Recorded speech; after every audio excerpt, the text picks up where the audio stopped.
Assalamualaikum warahmatullahi wabarakatuh. Perkenalkan, nama saya Fitri Andini dengan nomor absen 17 dengan NPM 30212100097. Di sini saya dari kelompok 10 dengan materi 11 yaitu radikalisme, terorisme, dan intoleran. Di sini saya akan menjelaskan tentang faktor-faktor terjadinya radikalisme dan terorisme.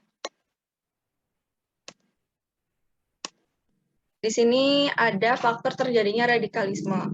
Yang pertama, faktor pemikiran atau ideologis. Yang kedua, faktor ekonomi. Yang ketiga, faktor politik. Yang keempat, faktor sosial. Yang kelima, faktor psikologis. Yang keenam, faktor pendidikan.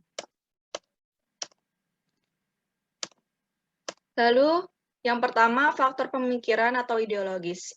Radikalisme berkembang karena adanya pemikiran segala sesuatu harus dikembalikan ke agama, walau dengan cara kaku dan menggunakan kekerasan. Di sini saya membaca adanya penyebaran dua tren yang dalam masyarakat. Yang pertama, menganggap bahwa agama merupakan penyebab utama kemunduran umat, sementara pemikiran yang kedua menggambarkan penentangan terhadap alam realitas yang dianggap sudah tidak dapat ditolerir lagi. Bagi mereka di dunia ini telah dipenuhi dengan kenistaan sehingga satu-satunya jalan agar bisa selamat hanyalah dengan kembali kepada agama. Namun dalam jalan ini dilalui dengan cara-cara yang sempit dan kaku. Dari kedua pemikiran lahir tindakan yang kontraproduktif bagi bangsa, karena pemikiran pertama menolak agama dan pemikiran kedua mengajak kepada paham agama yang keras. Lalu yang kedua, ada faktor ekonomi.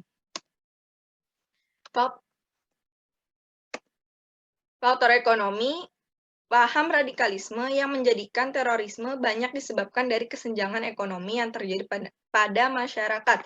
Penjelasan di faktor ekonomi ini diambil dari perkataan William Knox, pengarang buku Perwajahan Dunia Baru. Ia menyampaikan bahwa terorisme belakangan ini banyak muncul disebabkan oleh reaksi dari kesenjangan ekonomi yang terjadi pada masyarakat. Lalu yang ketiga, ada faktor politik. Adanya kelompok yang tidak diuntungkan peradaban global sehingga menimbulkan perlawanan terhadap kekuatan yang mendominasi dengan membawa membawa bahasa dan simbol tertentu serta slogan agama untuk mencapai tujuan mulia dari politiknya. Tujuan mulia ini saya bisa ambil contoh dari bom bunuh diri. Mereka berpaham, radikalisme itu paham, kelompok paham radikalisme ini dengan contoh pengeboman bom bunuh diri, yaitu tujuan mulia. Mulianya itu menurut mereka, menurut kelompok mereka, yaitu jika kita bunuh diri, kita akan masuk ke dalam surganya. Padahal itu bisa menimbulkan keresahan bagi diri sendiri dan masyarakat. Di sini simbol tertentu serta slogan agama, yaitu yang pertama atribut tazhir, yaitu yang bawa bendera. Lalu seharusnya di sini slogan bangsa Indonesia yaitu Pancasila, Undang-Undang Dasar, dan bendera merah putih, bukan bendera agama ataupun lainnya. Lalu di sini yang keempat ada faktor sosial, berhubungan erat dengan faktor ekonomi. Faktor sosial juga berhubungan erat dengan faktor ekonomi. Sebagian masyarakat dengan kelas ekonomi yang rendah umumnya akan berpikiran sempit sehingga mudah dipengaruhi oleh tokoh-tokoh radikal karena dianggap dapat membawa perubahan drastis pada kehidupan masyarakat. Di faktor sosial, banyaknya perkara-perkara yang menyedot perhatian massa yang berujung pada tindakan-tindakan anarkis. Pada akhirnya melahirkan antipati sekelompok orang untuk bersikap bercerai dengan masyarakat. Pada awalnya, Sikap berpisah dengan masyarakat ini diniatkan untuk menghindari kekacauan yang berpisah yang terjadi. Namun lama-kelamaan sikap ini berubah menjadi sikap antipati dan memusuhi masyarakat tersendiri.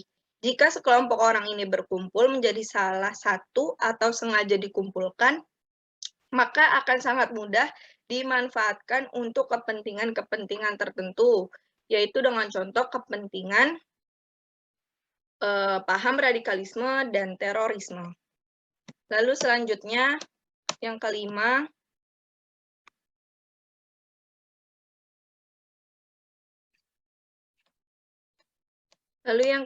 ada faktor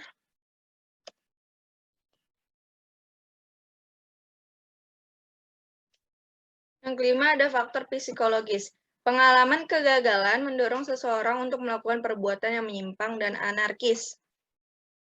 Di sini faktor ini sangat terkait dengan pengalaman hidup individual seseorang, pengalaman dengan kepahitan hidupnya, lingkungannya, kegagalan dalam karir. Di sini bisa mendorong seseorang untuk melakukan perbuatan yang menyimpang dan anarkis. Perasaan yang menggunung akibat kegagalan yang dirasakan akan mengakibatkan perasaan diri yang terisolasi dari masyarakat.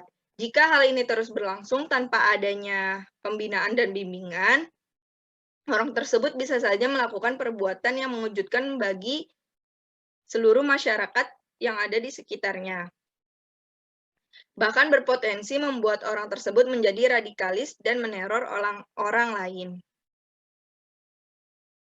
Lalu yang kelima ada faktor pendidikan. Kurangnya mempelajari agama dari luar sekolah, yang kebenaran pemahamannya belum tentu dapat dipertanggungjawabkan, bahkan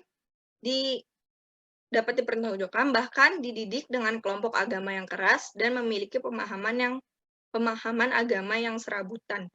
Di sini bukan hanya kita saja yang dapat terkena imbas radikalisme dan terorisme, namun seperti dokter, insinyur, ahli teknik, ahli sains, mereka kan kurang mempelajari agama. Jadi mereka bisa termaksud menjadi faktor dari pendidikan agama yang kurang.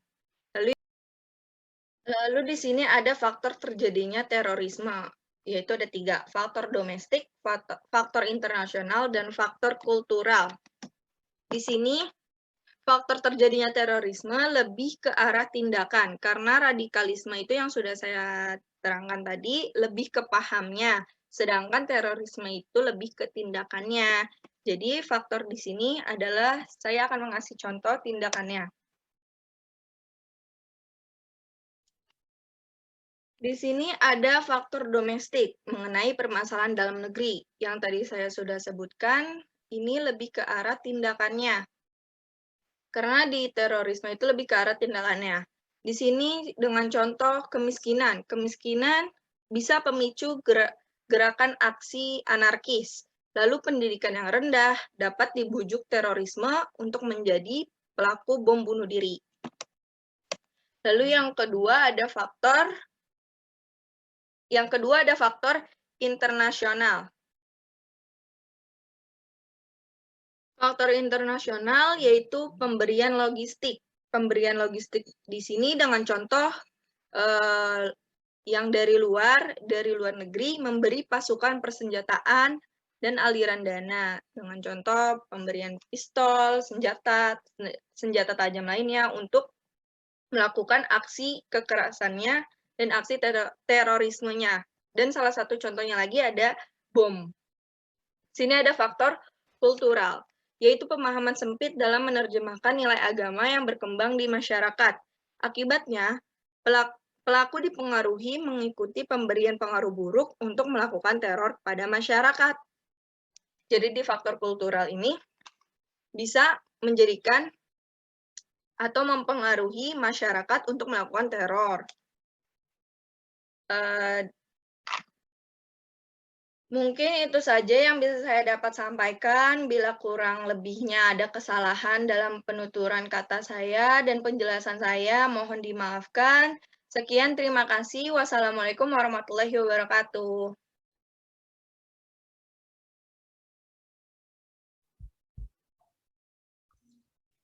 Assalamualaikum warahmatullahi wabarakatuh. Perkenalkan, nama saya Nasya Diarni dari kelompok 10, yaitu kelompok radikalisme dan terorisme.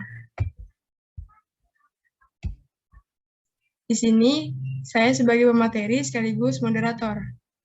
Langsung kita mulai aja pemaparan materi yang pertama, yaitu pengertian radikalisme. Radikalisme sendiri adalah paham atau aliran yang menginginkan perubahan atau pembaharuan sosial dan politik dengan cara kekerasan. Paham ini juga mengacu pada sikap ekstrim dalam aliran politik. Radikalisme dianggap sebagai paham yang membahayakan keutuhan NKRI karena tidak hanya mengancam dari luar, tetapi juga menyusup ke dalam diri melalui pencucian otak yang dilakukan oleh kelompok intoleran. Ada 4 penyebab, yaitu faktor ekonomi, ideologi, agama, dan politik. Sebagai contohnya, yaitu tidak mau mengakui dan menyalahkan ideologi negara. Adapun juga ciri-ciri dari radikalisme itu sendiri. Yang pertama, yaitu melakukan upaya penolakan secara terus-menerus dan menuntut perubahan drastis yang diinginkan terjadi. Yang kedua, orang-orang yang menganut paham radikalisme biasanya memiliki keyakinan yang kuat terhadap program yang ingin mereka jalankan. Dan yang terakhir, penganut radikalisme tidak segan-segan menggunakan cara kekerasan dalam mewujudkan keinginan mereka. Dan yang kedua, yaitu ada terorisme. Terorisme sendiri yaitu tindakan yang dilakukan oleh seseorang atau kelompok dengan penuh rancangan untuk mempengaruhi sistem pemerintahan dalam mengintimidasi publik. Terorisme selalu identik dengan kekerasan. Ada banyak motif atau penyebab yang menjadikan seseorang atau kelompok melakukan tindakan terorisme.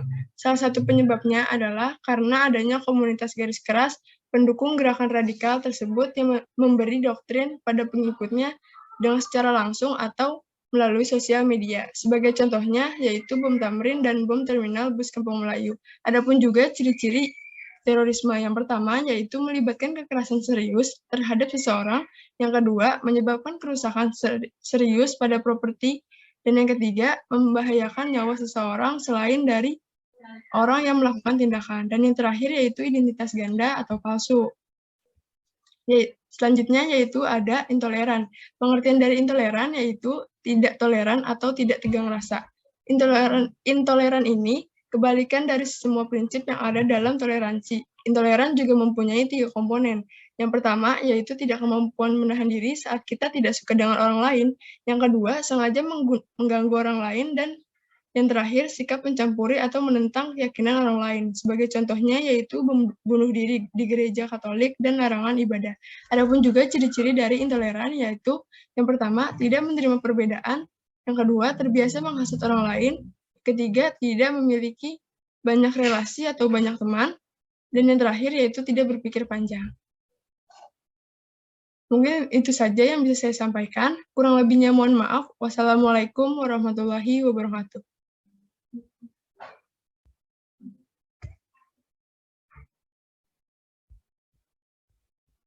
Faktor intoleran. Perbedaan dalam memahami ajaran secara tekstual. Hal ini menghasilkan pengalaman yang berbeda dalam internal keagamaan. Dan yang kedua, penolakan terhadap pendirian rumah ibadah. Dan yang ketiga adalah perbedaan adat istiadat.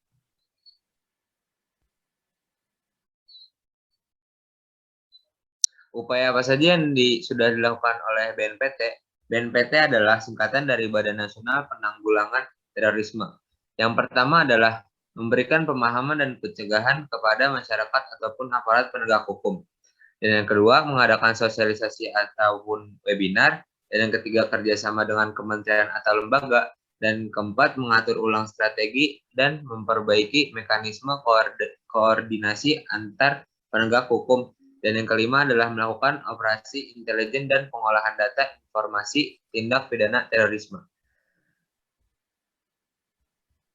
Demikian presentasi dari kelompok kami, kurang lebihnya mohon maaf. Wassalamualaikum warahmatullahi wabarakatuh.